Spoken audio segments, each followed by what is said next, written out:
Hello बच्चों, ये change in profit sharing ratio का पार्ट 3 है, जिसमें हम लोग गुडविल के बारे में डिस्कस करेंगे और आने वाले लेक्चर में भी गुडविल के बारे में ही डिस्कस करेंगे। तो गुडविल को आप लोग जानते होइएगा ब्रांड नेम और रेपुटेशन से।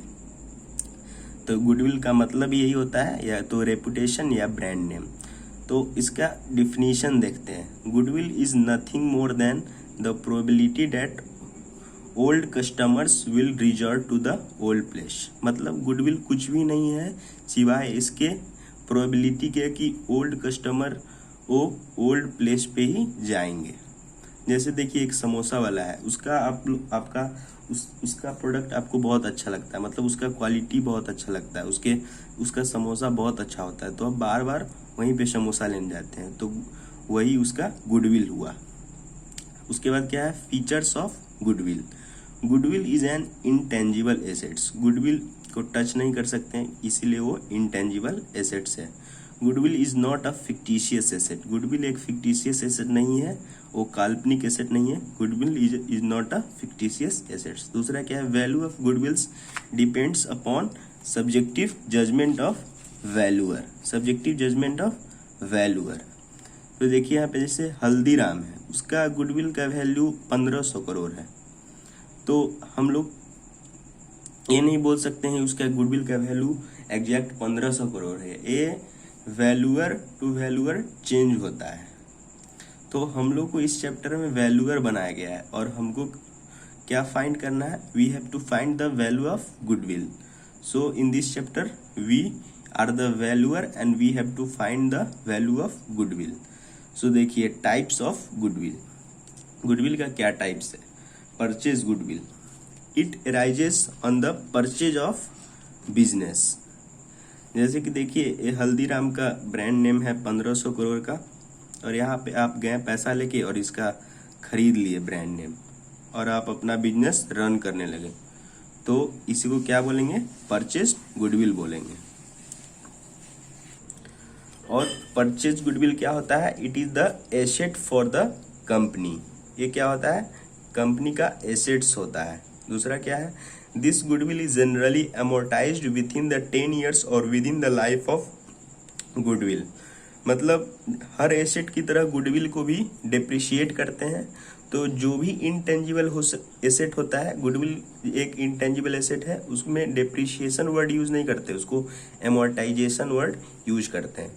तो ICAI Indian institute of chartered accountants है, वो अपना स्टैंडर्ड निकालता है। तो अकाउंटिंग स्टैंडर्ड 26 के हिसाब से गुडविल को 10 साल के अंदर एमोर्टाइज्ड कर देना चाहिए या डिप्रिशिएट कर देना चाहिए, और 10 साल नहीं तो उसका जो लाइफ है गुडविल का, उसके अंदर उसको डिप्रिशिएट करके जीरो कर देना चाहिए। जैसे कि देखिए 10 साल है, तो जैसे मान लीजिए 1500 करोड़ हल्दीराम का है, तो हम लोग उसको 150 करोड़ 150 करोड़ 150 करोड़ 10 साल के अंदर उसको जीरो करके डिप्रिशिएट कर देंगे। दूसरा टाइप्स क्या है गुडविल का, self generated goodwill. This goodwill is not purchased, rather it is created by the efforts of partners.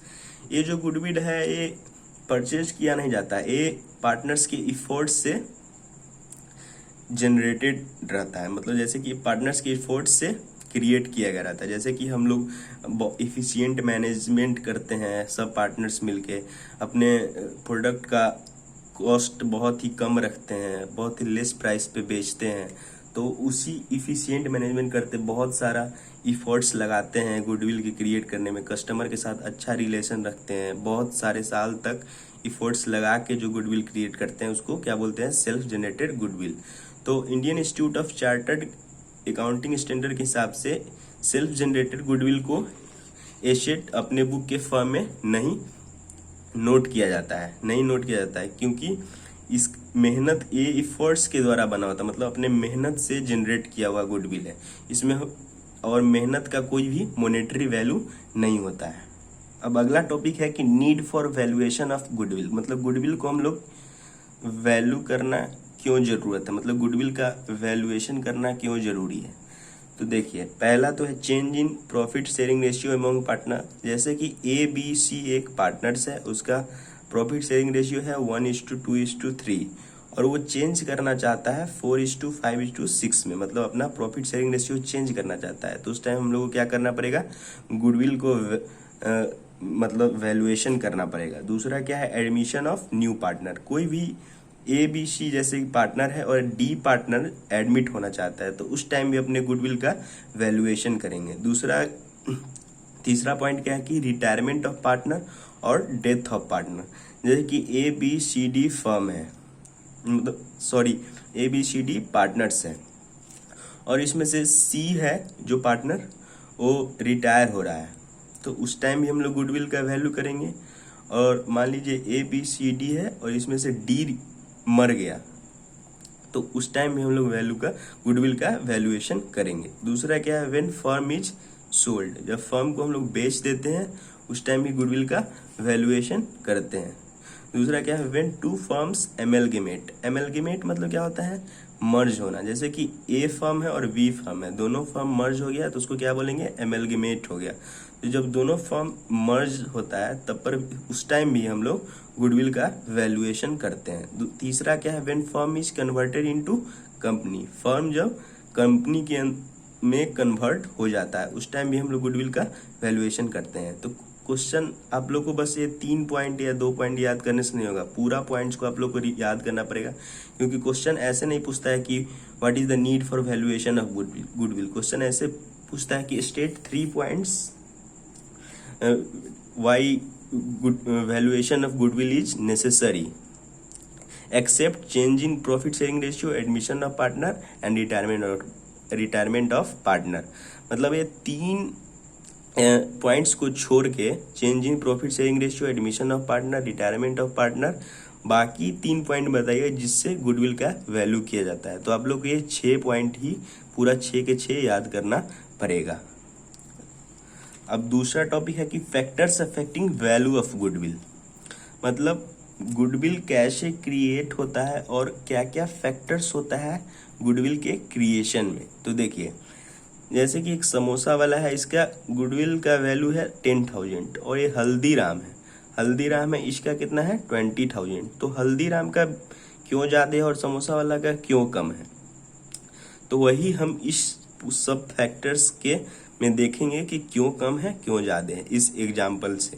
तो देखिए, अगर हम लोग इफ़िशियंट मैनेजमेंट, अगर हम लोग अपने फर्म को इफ़िशियंट मैनेज करें, जैसे इफ़िशियंट मैनेज कह सकते हैं कि कॉस्ट बेनिफिट, मतलब कि हम लोग अपने प्रोडक्ट को बहुत ही चीपर रेट पे प्रोड्यूस करें और बहुत चीपर रेट पे सोल्ड करें, तो उससे क्या होगा, हम लोग का इफ़िशियंट मैनेजमेंट होगा। मतलब अपने अच्छा प्रोडक्ट को हम लोग चीप रेट पे बना के उसको चीप रेट पे बेचेंगे तो पीपुल ज़्यादा अट्रैक्ट होगा और हम लोग के फर्म का गुडविल बढ़ेगा। दूसरा क्या है, फेवरेबल लोकेशन। हम लोग को ऐसा लोकेशन भी रखना चाहिए जो एकदम मार्केट के सेंटर में हो, वहाँ पे पीपल ज़्यादा अट्रैक्ट होता है। दूसरा क्या है, लॉन्गर इस्टेब्लिशमेंट ऑफ बिजनेस। मतलब बिजनेस 1-2 साल हो गया, 3 साल हो गया, 5 साल हो गया, उससे गुडविल का वैल्यू क्रिएट नहीं होगा। जब बिजनेस बहुत दिन तक है, बहुत दिन तक इफिशियंटली मैनेज कर रहा है, अच्छा लोकेशन पे है, तब जाके गुडविल का क्रिएशन हो पाएगा। दूसरा क्या है, एडवांटेज ऑफ पेटेंट्स। अगर हम लोग गवर्नमेंट के द्वारा कोई अच्छा पेटेंट्स, अच्छा ब्रांड नेम ले लेते हैं तो उससे भी हम लोग के फर्म का गुडविल बढ़ता है। दूसरा क्या है, क्वालिटी ऑफ प्रोडक्ट। हम लोग अपने प्रोडक्ट का क्वालिटी अच्छा रखेंगे तो हम लोग के फर्म का गुडविल बढ़ेगा। दूसरा क्या है, मार्केट सिचुएशन। हम लोग को मतलब मार्केट में क्या डिमांड है, अभी क्या टेस्ट है, क्या लोग प्रीफर करना चाहता है, उस हिसाब से अपने प्रोडक्ट को मैन्युफैक्चर करना पड़ेगा, तब सोल्ड करना पड़ेगा, तब हम लोग को फर्म का गुडविल बढ़ेगा। उसके बाद क्या, other factors like sale services, good customer relation. मतलब कस्टमर के साथ अच्छा व्यवहार करना भी से भी हम लोग के फर्म का गुडविल का क्रिएशन होता है। उसके बाद है कि गुडविल को निकालते कैसे हैं। गुडविल का निकालने का 3 मेथड होता है, तो हम लोग इस लेक्चर में बस अब पहले मेथड को कवर करेंगे और पहले मेथड के एग्जाम्पल को अगले पार्ट में कवर करेंगे। बस उसका एक ओवरव्यू लेंगे कि ओवरव्यू पहले फार्मूला से या पहले टाइप से गुडविल को कैसे निकालते हैं। मतलब उसका क्या, पहला पहला मेथड है, मतलब गुडविल को निकालने का पहला मेथड क्या है, उसका एक ओवरव्यू लेंगे हम लोग। इस आगे जो बताने वाले हैं उसमें उसका एक ओवरव्यू लेंगे। तो देखिए, valuation of goodwill bye simple और एवरेज प्रॉफिट मेथड, सिंपल और एवरेज प्रॉफिट मेथड। तो देखिए, गुडविल का फॉर्मूला हुआ average profit into number of years purchase. तो देखिए, एवरेज प्रॉफिट तो आगे बताएंगे, पहले देखिए कि नंबर ऑफ ईयर्स परचेज होता क्या है। तो देखिए, नंबर ऑफ ईयर परचेज, देखिए number of year purchase means for how long, how many years the firm will earn same profit because of past efforts. तो देखिए, इसको एक एग्जाम्पल से समझते हैं। देखिए, एक कोचिंग इंस्टीट्यूट्स है, ठीक ना, और उसका एक स्टूडेंट्स इस कोचिंग इंस्टीट्यूट के हेड से बोलता है कि हमको आपका फर्म का ब्रांड नेम खरीदना है। तो एक कोचिंग इंस्टीट्यूट बोला कि ठीक है, खरीद लो।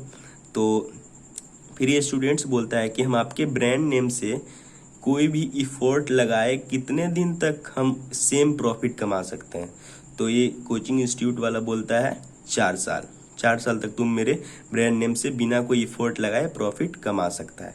तो वही होता है number of year purchase. Number of year means how many years the firm will earn same profit because of past efforts. तो ये जो इसका पास्ट इफोर्ट्स जो लगा है, उससे जो ये स्टूडेंट्स है अगर वो खरीदता है तो उससे सेम प्रॉफिट कितना दिन तक अर्न करेगा, वही उसी को बोलते हैं नंबर ऑफ ईयर्स परचेज।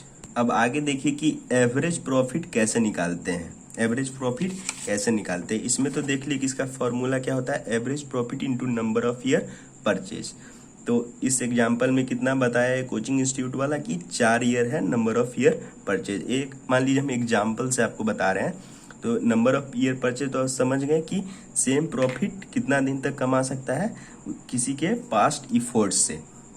अब देखिए एवरेज प्रॉफिट क्या होता है। एवरेज प्रॉफिट निकालने के लिए क्या करेंगे, तो देखिए एवरेज प्रॉफिट के लिए है कि नॉर्मल बिजनेस प्रॉफिट हर साल का हम लोग को निकालना पड़ेगा। उसके बाद नंबर ऑफ ईयर, मतलब जितना ईयर है उतना निकालना है। तो देखिए जैसे कि देखिए 1 ईयर, 2 ईयर, 3 ईयर, 4 ईयर। तो देखिए 4 साल है, 10,000, 10,000, 20,000 और 30,000। तो ये नॉर्मल बिजनेस प्रॉफिट है, मतलब प्रॉफिट है हर साल का, मतलब 4 साल का प्रॉफिट है। तो कितना टोटल प्रॉफिट हुआ, 10,000, 10,000, 20,000, 30,000, 30,000, 20,000, 10,000, 10,000, कितना हो गया 70,000। मतलब नॉर्मल प्रॉफिट कितना हो गया 70,000। उसके बाद नंबर ऑफ ईयर कितना है 4 साल, 1, 2, 3, 4। तो इसको 4 से डिवाइड कर देंगे। अब हम लोग का क्या निकल जाएगा, एवरेज प्रॉफिट निकल जाएगा। तो एवरेज प्रॉफिट हम लोग का निकल जाएगा इसको डिवाइड करने से। तो कितना हो जाएगा ये 17,500, 17,500। अब हम लोग को क्या निकालना है, गुडविल निकालना है, गुडविल निकालना है, गुडविल। तो गुडविल का फॉर्मूला क्या था, गुडविल का फॉर्मूला क्या था, देखिए average profit into number of year purchase. तो नंबर ऑफ ईयर परचेज तो एक कोचिंग इंस्टीट्यूट वाला एग्जांपल में बता दिया 4 ईयर्स, 4 ईयर। तो देखिए एवरेज प्रॉफिट भी निकल गया हम लोग का कितना 17,500, 17,500।